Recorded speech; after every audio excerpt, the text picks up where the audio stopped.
सर्दियों की रातें थी। अम्मी अब्बू कहीं गए हुए थे।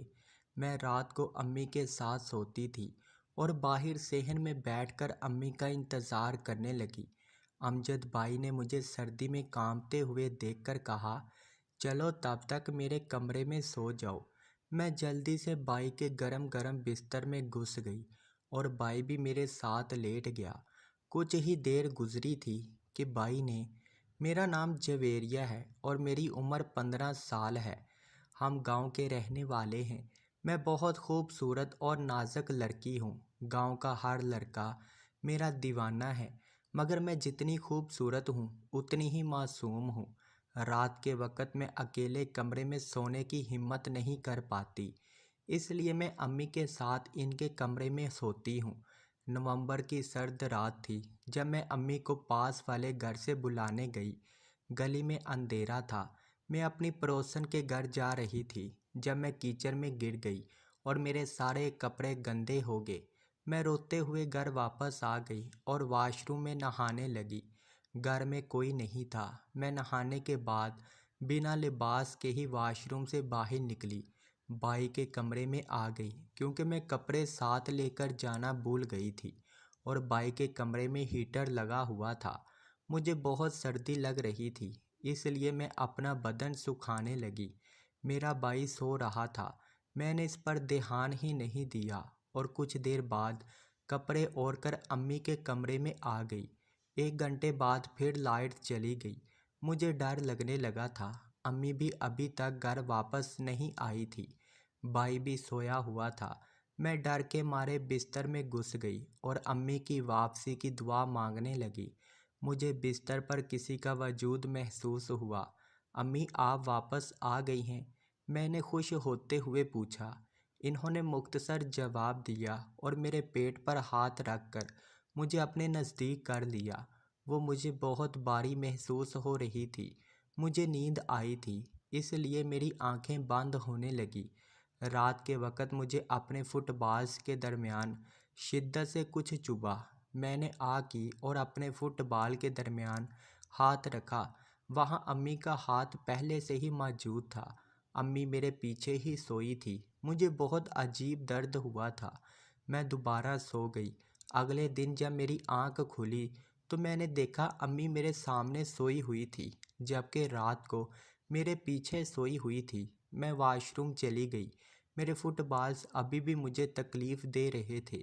मैं वॉशरूम से बाहर आई तो अमजद भाई मुझे हैरत भरी नज़रों से देखने लगे और मुस्कुरा पड़े। इन्हें मुस्कुराता देखकर मैं भी मुस्कुरा पड़ी। जवेरिया, तुम मुझे कपड़े अलमारी से निकाल दो, वो ऊपर वाली अलमारी में है। मेरी कमर में दर्द है, इसलिए स्टूल पर खड़ा नहीं हो सकता। अमजद भाई ने कहा। अम्मी सोई हुई थी, इसलिए मैं भाई के साथ कमरे में चली गई। मैं स्टूल पर खड़ी होकर अलमारी के ऊपर वाले हिस्से से कपड़े निकालने लगी। भाई का हाथ मेरे फुटबॉल्स पर ही था। कुछ देर बाद जब भाई ने फुटबॉल के मुंह पर हाथ रखा, मैं दर्द से उछली और फिर भाई समेत नीचे जा गिरी। भाई मुझे खड़ा ही नहीं होने दे रहे थे। मैं खुद ही हिम्मत जताकर खड़ी हुई और अपने कमरे में चली आई। मुझे समझ नहीं आ रहा था कि मुझे दर्द क्यों हो रहा है। शर्म के मारे अम्मी को भी नहीं बता सकती थी। अमजद भाई मेरे आगे पीछे घूमने लगे। वो बार बार मुझे अपने साथ कमरे में जाने का कहते, मगर मैं ना जाती। अब्बू रात की ड्यूटी पर काम से घर वापस आए। कल रात आप घर वापस आए थे, मुझे बताया भी नहीं। आपने, अम्मी ने अब्बू से सवाल किया। नहीं तो मैं कब घर वापस आया था? अब्बू ने चिल्लाते हुए जवाब दिया। मगर मैंने खुद को आपको रात को कमरे से निकलते हुए देखा है, अम्मी ने हैरान लहजे में कहा। अब्बू के चेहरे पर पसीना आने लगा। वो बोले, नींद में होगी तुम, मैं क्यों छुपकर घर आऊँगा? अब्बू ने कहा और अपने कमरे में चले गए। अब्बू के जवाब पर अम्मी अफसुर्दा निगाहों से मेरी जान देखने लगी। तुम यहीं सेहन में बैठकर पढ़ाई करो, मैं तुम्हारे अब्बा को कमरे में खाना देकर आती हूँ, अम्मी ने संजीदगी से कहा और कमरे में चली गई। मैं पढ़ाई करने लगी। अमजद भाई घर वापस आए। तुम अकेली यहाँ क्या कर रही हो? घर पर कोई नहीं है क्या? अम्मी अब्बू कमरे में हैं, मैंने जवाब दिया। तुम मेरे साथ मेरे कमरे में आओ। वो मुझे हाथ से पकड़कर कमरे में ले आए और बोले, मैं तुम्हारा हाथ देखकर तुम्हारी किस्मत बताता हूँ। अमजद भाई ने कहा और मेरा हाथ देखने लगे। फिर बोले, अगर तुम मुझे सीना दिखा दो तो मैं तुम्हें एक ऐसी बात बताऊंगा जिसे सुनकर तुम खुशी से पागल हो जाओगी। अमजद भाई ने कहा और वो मेरे भाई थे, इसलिए मुझे इन पर यकीन था। भाई की बात पर आकर मैंने सीना सामने रख दिया। सफ़ेद सीना देखकर वो नरमी से हाथ चिल्लाकर नरमी का अंदाज़ा लगाने लगे। फिर बोले, तुम्हारी किस्मत तो सच में बहुत अच्छी है। अगर मैं एक ख़ास कलम से कुछ लिखूंगा तो तुम्हें सब सवालों के जवाबात मिल जाएंगे। अमजद भाई किसी ख़ास कलम की बात करते हुए बोले। मैंने फिर हामी भर दी और फिर अपना तोता निकाल कर मेरे सीने पर लिखने लगे। मुझे कुछ कुछ महसूस होने लगा। भाई के तोते में से अचानक से सफ़ेद स्याही निकल आई और मेरे सीने को ख़राब कर गई। जवेरिया, कहाँ हो तुम? अब्बू ने मुझे बुलंद आवाज़ में पुकारा। अमजद भाई खौफज़दा हुए और जल्दी से मेरे सीने को ढांप दिया और किताबें उठाकर पढ़ाई करने लगे। अब्बू जब कमरे में आए तो गुस्से में लग रहे थे। इन्होंने गौर से मेरी जानिब देखा और बोले, चलो मेरे साथ, इससे पहले तुम्हारी माँ आ जाए। कहाँ जा रहे हैं आप? हम अब्बू, मैंने इनके साथ कदम बढ़ाते हुए पूछा। तुमने कुछ लेने जाना है? मेरा मतलब है दिलवाना है। वो पता नहीं क्या कह रहे थे।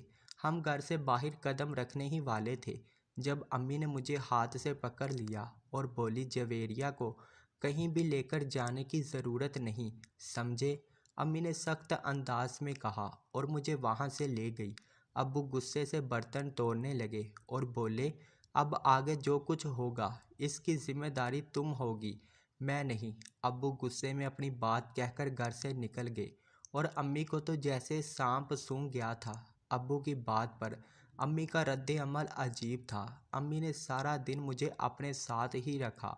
शाम के वक़्त अब्बा घर आए और अम्मी को बताया कि मामू का एक्सीडेंट हो गया है। अम्मी अब्बू मामू की तरफ जाने लगे। मैं भी इनके साथ जाना चाहती थी मगर अम्मी ने मुझे अपने साथ ले जाने से मना कर दिया क्योंकि वो दोनों बाइक पर गए थे। अमजद भाई भी घर पर नहीं थे, वो भी अपने अम्मी अब्बू की तरफ गए थे। वो अब्बू के दोस्त के बेटे थे। अपनी ज़मीन के सिलसिले में शहर से गांव आए थे। 5 बजे हर तरफ अंधेरा हो गया था। मैं डर रही थी। इतने में अमजद भाई घर वापस आ गए। मैं सेहन में ही बैठी अम्मी की वापसी का इंतज़ार कर रही थी। अरे जवेरिया, तुम इतनी सर्दी में बाहर क्यों बैठी हो? मेरे कमरे में चली आओ, वो बहुत गर्म है। मैं भी सेहन में बैठकर थक गई थी, इसलिए अमजद भाई के बिस्तर पर जाकर लेट गई। कुछ देर बाद अमजद भी बिस्तर पर घुसा आया और अपना तोता मेरे फुटपाथ के दरमियान रख दिया। मैं दर्द से चिल्लाई और बिस्तर से निकल गई। अमजद मेरे सामने आ खड़ा हुआ और मेरे साथ ज़बरदस्ती करने लगा और बोला, उस दिन मैंने तुम्हें कमरे में देख लिया था। बस उसी वक़्त मेरी नीयत तुम पर ख़राब हो गई। मुझे कुछ समझ नहीं आ रहा था कि वो क्या कह रहे हैं। इससे पहले वो हर हद पार करते। अब्बू वहाँ ठीक वक़्त पर आ गए और मेरी इज्जत बचा ली।